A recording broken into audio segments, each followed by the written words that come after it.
Good morning, everybody. It's Isru Chant. It's the first day after Passover, and it's the 8th day of the Omer, which is 1 week and 1 day.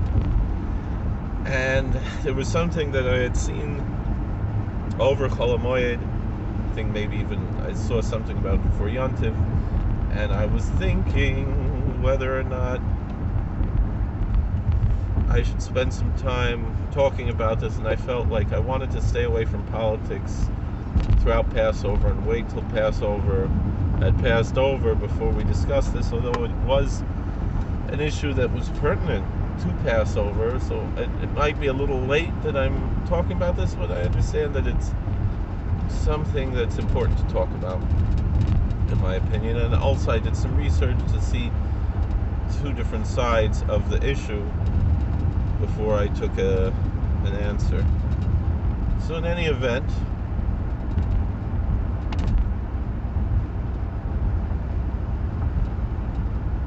there was a law passed in California. I don't remember now all of the details, but it was something about teaching the students in the public schools. It's an optional course on ethnic studies.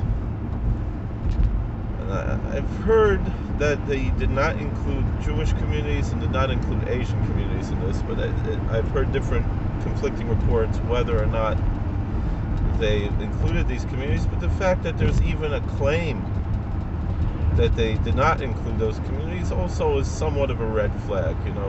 It's like this story they say is, they don't tell stories like that about us type of thing.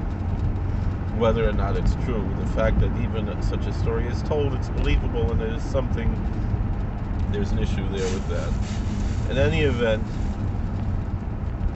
the major issue that was here is that the students are being taught to chant to certain Aztec gods, and these were among the gods that were very bloodthirsty for human sacrifice.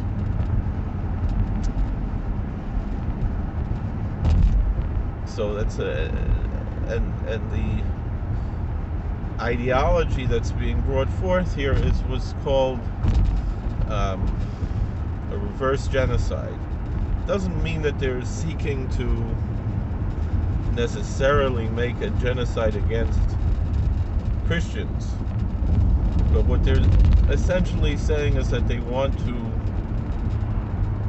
in the minds of the left, right the wrongs of the colonizers by restoring the honor of the Aztec civilization.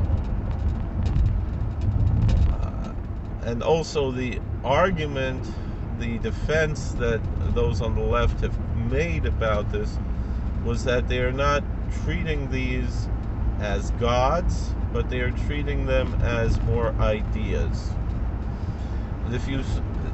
That is doublespeak. What you have to understand here, and they said, we're not telling them to do human sacrifice, and that's just racist to think that that the Aztecs actually did human sacrifice, because maybe they did a few times, and this is being exaggerated, and it's based in racism and colonialism and anti-indigenous teachings and so forth. And that's the argument that the leftists have in support of this program, is that, and not only that, but they said that it was tried in another state where it was later banned, and it was optional, and the kids who participated in it got better grades than the other kids. It sounds to me like idolatry. I'm saying, all of this to say that they're invoking the names of the Aztec gods and then saying, we're not approaching them as gods but just as ideas. It represents, it assumes that the person who is hearing this is ignorant about the psychology of religion. If you study Carl Jung, you understand that essentially the pagan gods were archetypes, they were ideas, and so approach to these archetypical ideas that was the essence of pagan religion.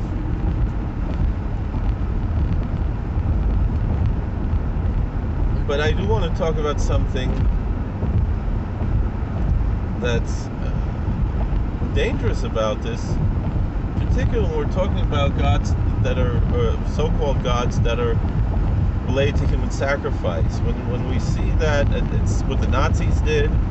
They were very much involved. The whole Holocaust was essentially a human sacrifice on a massive scale to ancient pagan gods. That's why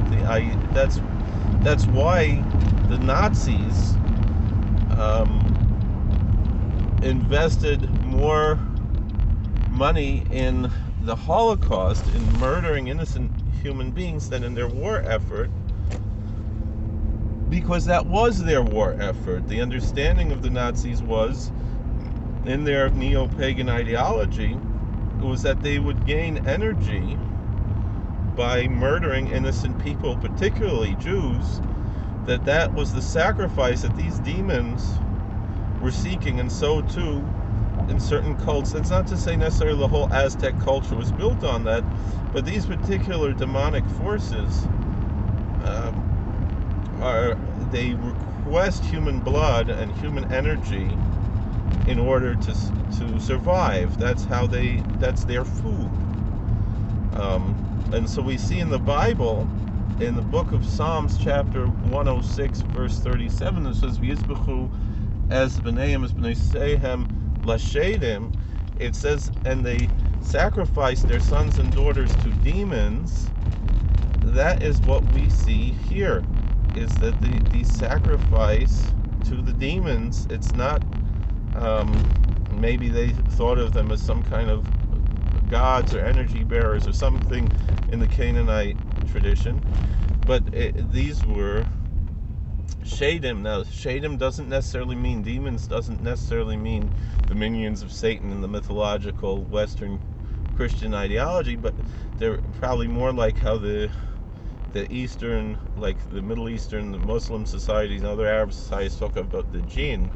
But still, these are beings that feed off of our energy, our emotions, and often our blood and other bodily fluids and so forth.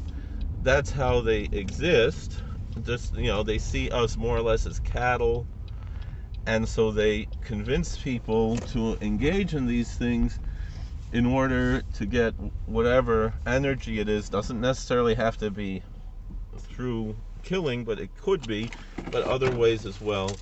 I don't have time to talk about this more. Thank you for watching. God bless. Please like, share, and subscribe. Comment, see you.